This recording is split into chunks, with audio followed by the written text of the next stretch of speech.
Perjalanan ekonomi Tiongkok dan Indonesia dari tahun 1950 sampai 2024 itu nunjukin masa-masa sulit dan juga pertumbuhan yang luar biasa. Di dekade-dekade awal, dari tahun 50-an sampai 70-an, dua negara ini sama-sama ngadepin tantangan ekonomi yang berat. Program lompatan jauh ke depan di Tiongkok dari tahun 1958 sampai 1962 tujuannya buat industrialisasi cepat. Tapi hasilnya malah bencana ekonomi dan kelaparan. Terus revolusi kebudayaan dari tahun 1966 sampai 1976 bikin tambah kacau lagi.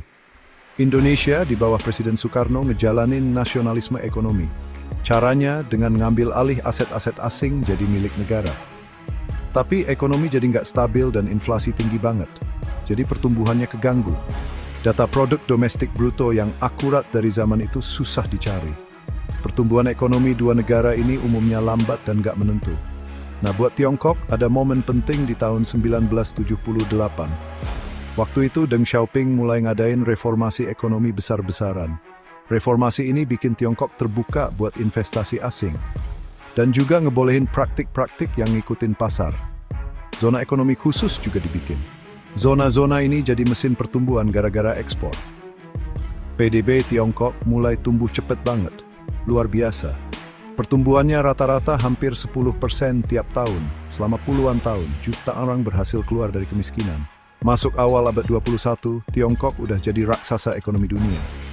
PDB-nya di tahun 2024 jadi yang terbesar kedua di dunia. Bukti dari perubahan besar ini. Jalur ekonomi Indonesia juga punya tahapan-tahapan yang beda. Di zaman Orde Baru Presiden Soeharto, dari tahun 1966 sampai 1998, negara kita ngalamin masa politik yang stabil.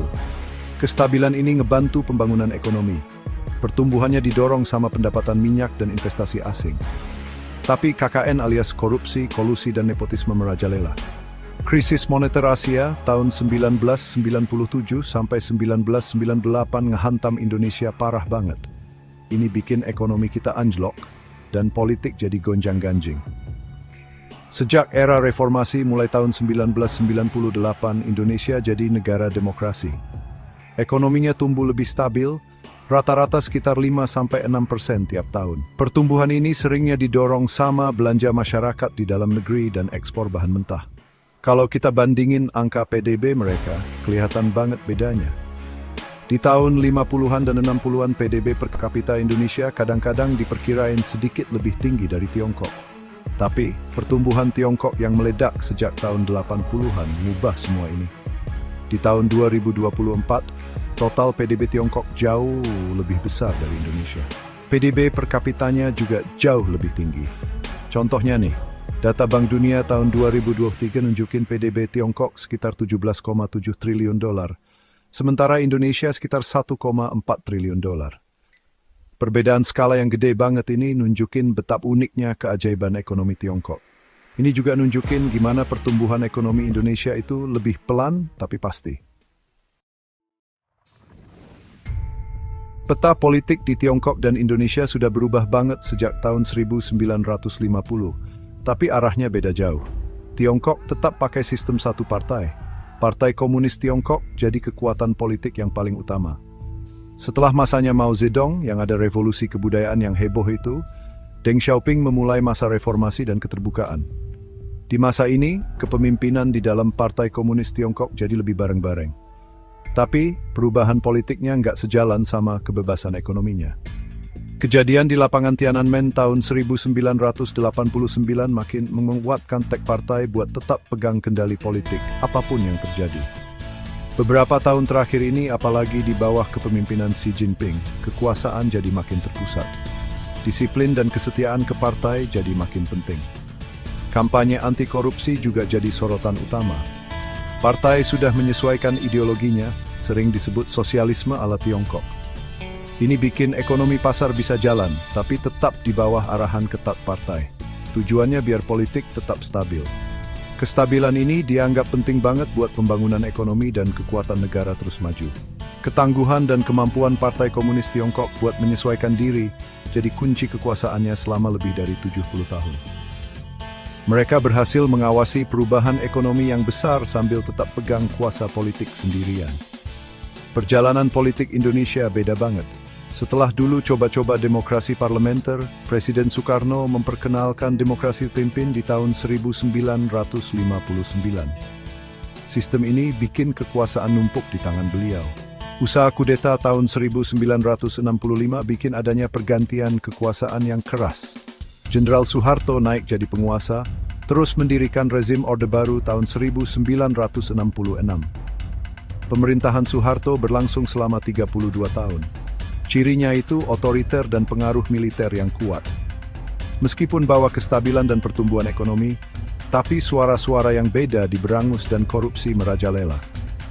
Masa ini berakhir dengan demo besar-besaran dan mundurnya Soeharto di tahun 1998 pas krisis finansial Asia.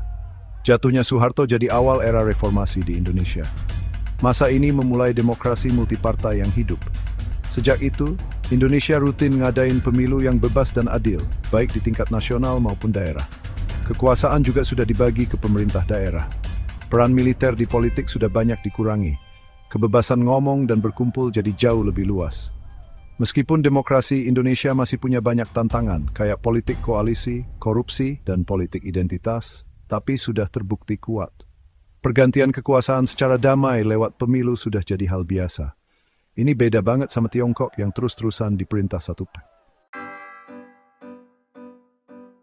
Perubahan ekonomi dan politik yang besar di Tiongkok sejak tahun 1950 membawa dampak besar bagi masyarakatnya. Perubahan paling besar itu urbanisasi yang masif. Ratusan juta orang pindah dari desa ke kota. Perpindahan ini mendorong pertumbuhan industri. Kelas menengah yang besar dan terus berkembang juga muncul. Kelas ini punya keinginan dan cara belanja yang baru. Akses ke pendidikan dan kesehatan juga jadi jauh lebih baik buat banyak orang. Tapi, perubahan ini juga membawa tantangan. Kesenjangan pendapatan jadi makin lebar. Ada perbedaan yang jelas antara kota dan desa, juga antara daerah pesisir dan pedalaman. Kebijakan satu anak yang diterapkan puluhan tahun bikin jumlah penduduk jadi nggak seimbang. Salah satunya populasi yang menua. Kontrol sosial masih jadi bagian penting dalam kehidupan di Tiongkok. Pemerintah punya pengaruh kuat atas informasi lewat sensor, termasuk tembok api raksasa. Sistem kredit sosial lagi dikembangkan. Tujuannya untuk memantau dan menilai perilaku warga dan perusahaan. Yang mendukung bilang ini bisa bikin perilaku jadi baik, tapi yang nggak setuju khawatir soal privasi dan kontrol. Kerusakan lingkungan akibat industri yang pesat jadi masalah besar buat masyarakat. Polusi udara dan air mengganggu kesehatan dan kualitas hidup banyak orang. Pemerintah sekarang lagi berusaha mengatasi masalah lingkungan ini.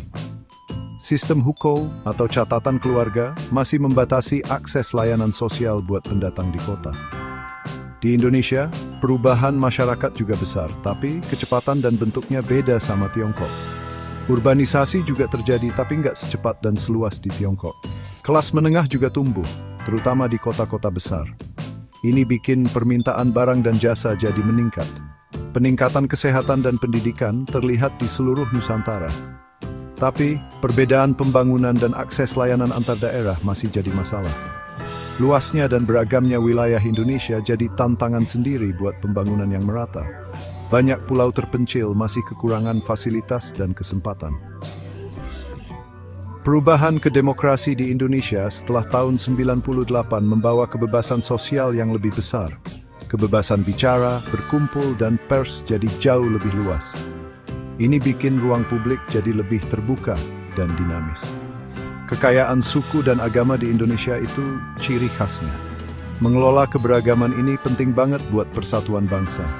Walaupun umumnya rukun, pernah ada ketegangan antar kelompok dan kekhawatiran soal meningkatnya paham agama yang konservatif di beberapa daerah.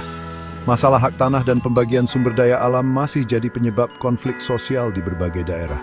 Pemerintah punya tugas terus-menerus untuk menyeimbangkan pembangunan dengan keadilan sosial dan perlindungan lingkungan.